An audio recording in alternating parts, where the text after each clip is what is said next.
পড়ালেখা করলে হবে না, বড় হয়ে মা বাবার সেবা যত্ন ও শ্রদ্ধা করতে হবে। শিক্ষকদের সম্মান ও আমাদের করা আমাদের নৈতিক দায়িত্ব। আজ এই বসুন্ধরা পাঠশালা থেকে আমি শিখতে পেরেছি আমাদের বাবা মার প্রতি আমাদের শ্রদ্ধা করতে হবে। আজকে আমাদের শিক্ষকগণ আমাদের এটাই বুঝিয়েছে, আমরা বাবা মাকে মান্য করব।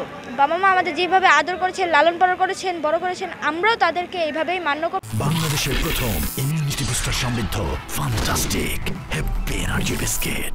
আজকের কালের কণ্ঠের শুভ সঙ্গের উদ্যোগে যে আয়োজন, মা বাবার প্রতি সন্তানের কর্তব্য এবং দায়িত্ব পালনের সচেতনামূলক যে অনুষ্ঠানের আয়োজন করেছেন, আমি কালের কণ্ঠের শুভ সংঘকে তার জন্য আন্তরিকভাবে ধন্যবাদ জানাই। মা বাবার প্রতি আমাদের দায়িত্ব কর্তব্য নিয়ে আজকে যে কালের কণ্ঠ যে আয়োজনটুকু করেছে, আমি সবাইকে আমার ছাত্রদেরকে এটুকু বলতে চাই, আমরা যেন মা বাবা এমন কাজ করব যে মা বাবার দোয়া ছাড়া আমাদের একটি পাও চলার কথা না। মা বাবার আদর্শ, মা বাবার দোয়া সবসময় যেন আমাদের পাশে থাকে, সবসময় যেন আমরা মা বাবার দোয়া নিয়ে থাকতে পারি, এই দোয়া যেন আমাদের পথের পাথর হয়। ধন্যবাদ শিক্ষার্থীরা, তোমরা যে ক্যাম্পাসে দাঁড়িয়ে আছো, এই ক্যাম্পাসে আসার মানে হলো কিছু শিক্ষা এবং জ্ঞান অর্জন করা।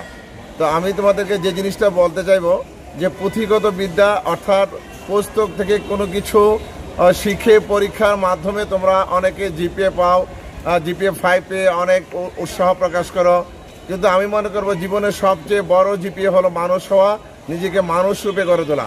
সবচেয়ে বড় জিপিএ কি? মানুষ হওয়া, নিজেকে মানুষ রূপে গড়ে তোলা। তোমরা ভাবো স্যার আমরা তো মানুষ না, আমরা অনেক সন্তান আজকাল দেখি যে বিভিন্ন স্তরে উচ্চ পদস্থ কর্মকর্তা হয়েও তার মা বাবাদেরকে সেবা করে না, মা বাবাকে বঞ্চিত করে তারা থাকে অট্টালিকার মধ্যে। আমি বলবো সেই প্রকৃত সন্তান, সেই আদর্শ সন্তান, সেই সূর্য সন্তান যে তার মা বাবাকে তার ঘরের ভালো একটা রুমে রাখে এবং মা বাবাকে সেবা যত্ন করে। তুমি যেখানে থাকো না কেন, যদি মা বাবাকে সেবা যত্ন না করো তাহলে তোমার সারা জীবনের আমল রসাতলে যাবে।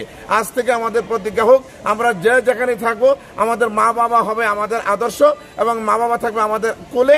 মা বাবার আশ্রয় কখনো বৃদ্ধাশ্রমে হতে পারে না, মা বাবার আশ্রম হবে আমাদের ঘরের সবচেয়ে ভালো কোঠার মধ্যে। ঠিক একা শুধু আমার সাথে।